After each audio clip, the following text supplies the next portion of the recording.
Today, I'm going to tell you how to make the 100% detox drink, the Beetroot Amla juice. Now, this is something that you definitely want to try in breakfast in empty stomach. For this, I'm going to take one large beetroot nicely washed and cleaned and chop it into small pieces the way you see it here.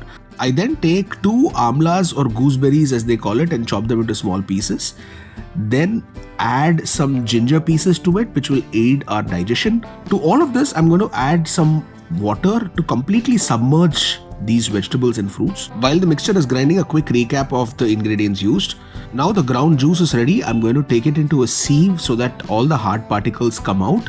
I'm going to add some lemon juice to provide some tangy taste. Then top it up with some pepper. We'll add some salt and then some honey. Honey is completely optional depending on how sweet you want the drink to be. Now our 100% detox Beetroot Amla juice is ready to be had.